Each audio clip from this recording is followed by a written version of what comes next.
जय हिंद मेरे शिक्षक, जय हिंद मेरे छात्र छात्राओं। आज हम लोग देखते हैं बिहार बोर्ड क्लास 10th का द्विघात समीकरण का इम्पोर्टेंट क्वेश्चन जो 2023 में आएगा। और ये क्वेश्चन 2023 में फिक्स है कि पूछेगा, ये 100% फिक्स है, जान लीजिए। आज देखते हैं हम लोग बिना कोई टाइम पास किए देखते हैं इस क्वेश्चन को। लिखा है द्विघात समीकरण x² माइनस 2√2x + 1 के मूल ज्ञात करें। जब ऐसा क्वेश्चन आप लोग से पूछे क्या करते हैं, सबसे पहले दो टाइप का मनुष्य होता है सवाल। ऐसा क्वेश्चन में सबसे पहले क्या होता है, दो टाइप का। ये दो टाइप का क्या होता है कि मूल में क्या हम लोग को डी निकालना है या कुछ और निकालना है, तो ये वाला। तो देखिए सबसे पहली बात क्या है, यहाँ पे आप लोगों को ये सवाल पूछेगा 2 नंबर में। ये सवाल जो है पूछेगा आप लोगों से 2 नंबर में, जान लीजिए 2 नंबर वाले पूछेगा। तो इस सवाल को हम लोग कैसे कंप्लीट करेंगे आगे बढ़ा के, तो देखिए सबसे पहले आंसर यहाँ पे लिखे और लिखते हैं हम लोग x², यानी कि x² यहाँ लिखे -2√2x + 1 बराबर 0 कहते हैं।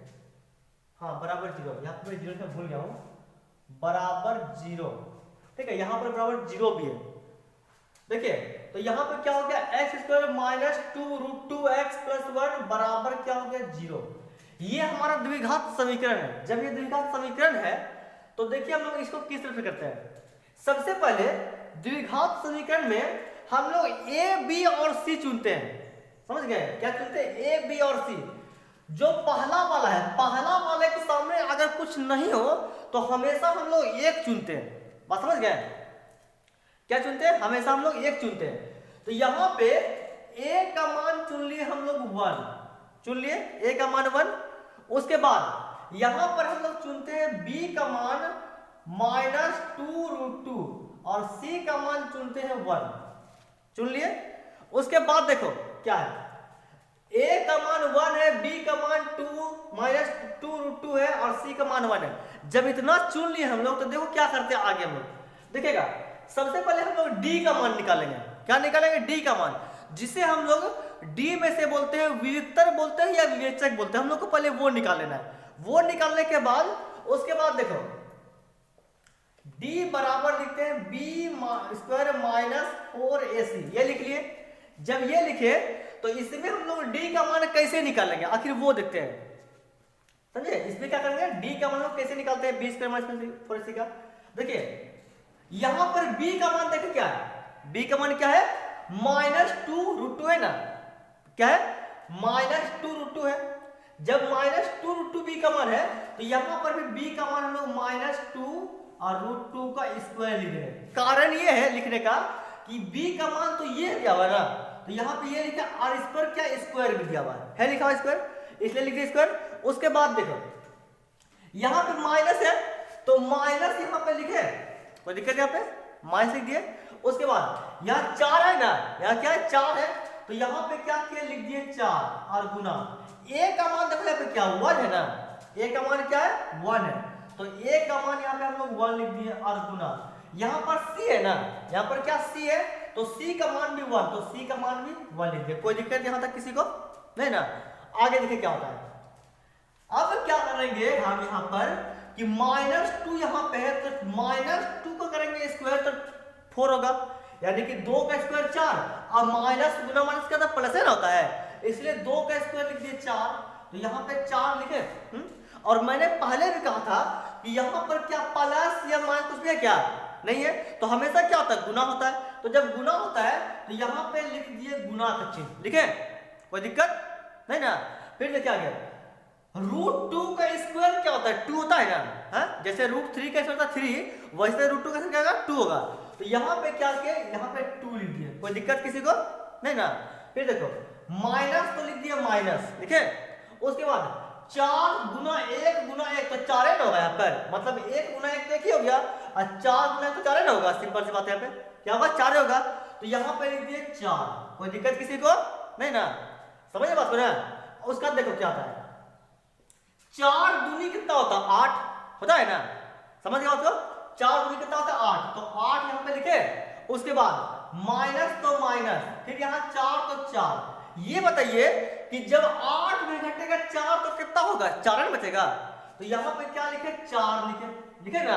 तो ये हमारा डी का मान क्या हो गया, डी का मान हमारा 4 आ गया। जब डी का मान 4 आ गया तो देखिए हम लोग आगे कैसे बनाते हैं। देखिए सबसे पहले इसको लिख लीजिए,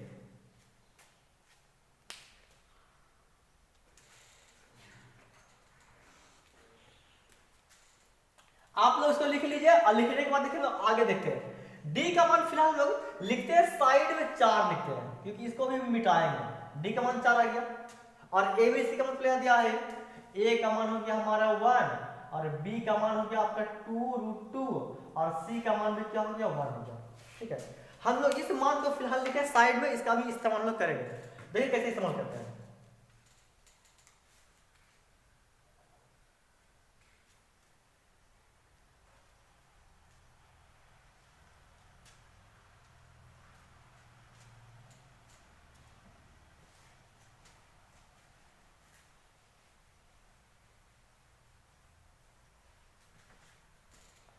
देखिए हम लोग क्या करते हैं, अभी तो डी का मान फिलहाल निकाले, अब निकालते हैं हम लोग एक्स का मान।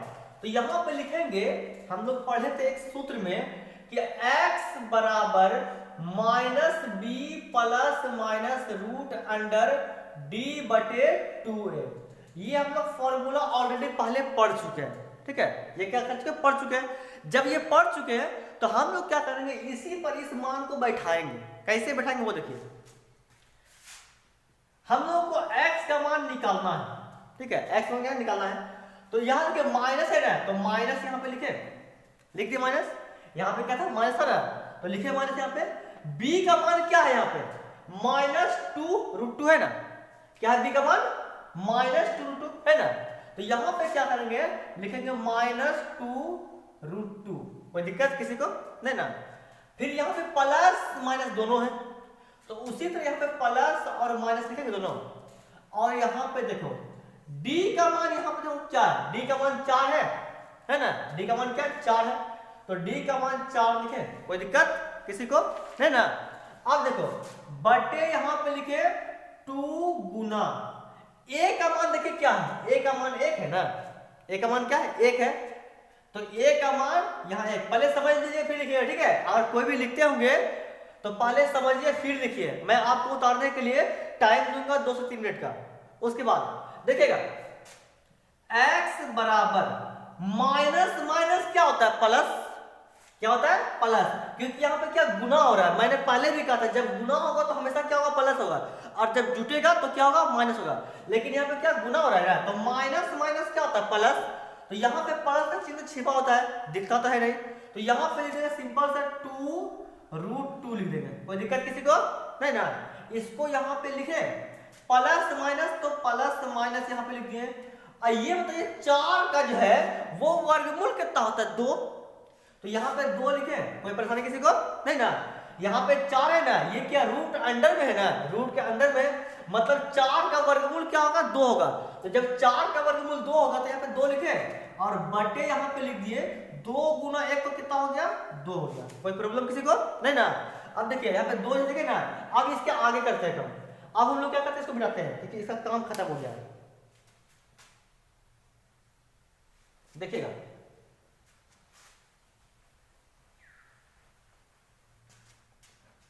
देखिए अब क्या करेंगे, यहां पर हम लिखेंगे x बराबर, यहां लिखेंगे 2√2 यहाँ पे है ना। तो जैसे कि यहाँ पे 2√2, यहां पे मैंने कहा कि प्लस और माइनस दोनों है ना। क्या है, प्लस और माइनस क्या दोनों है। तो यहाँ पे लेंगे एक बार इसको प्लस में और लेंगे एक बार फिर किसमें, माइनस में, कोमा 2√2 और -2/2। यहाँ पे क्या किए, जब यहाँ पे प्लस और माइनस था, दोनों था, तो हम लोग क्या किए, एक बार प्लस में लिए एक बार माइनस में लिए ना। हाँ, आंसर हमारा यही हो गया, जान लीजिए। ठीक है,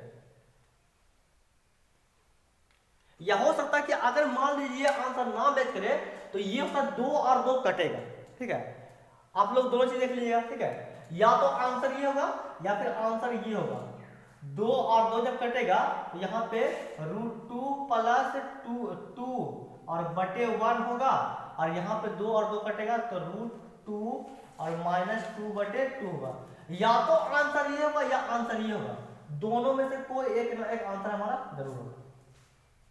ये आपका मैट्रिक एग्जाम क्लास 10 के लिए बहुत जो है इंपॉर्टेंट क्वेश्चन है, इसका आप लोग अच्छे से देखिएगा, अच्छे से पढ़िएगा, ठीक है।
कहीं कोई दिक्कत हम लोग इसमें, कहीं कोई प्रॉब्लम इसमें? देखिए हम लोग आगे देखते हैं।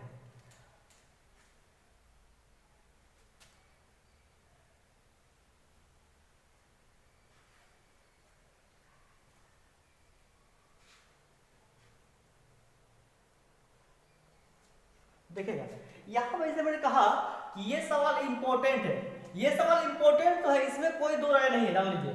लेकिन यहाँ पे आप लोगों को एक अपने दिमाग से भी काम करना पड़ेगा। काम क्या करना पड़ेगा? देखिए ये क्या करना पड़ेगा।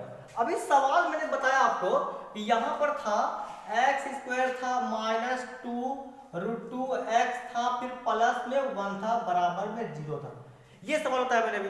तो जब ये सवाल बताया तो देखिए एक दिमाग से लगाइएगा कि यहाँ पे जो सवाल था लिखा हुआ उसका यहाँ पे लिखा x² -2√2x + 1।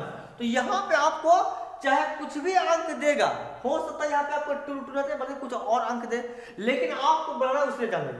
जैसे मान लीजिए एक क्वेश्चन है 2x² - 5x - 7 = 0, कहेगा इसका भी मूल निकालने के लिए।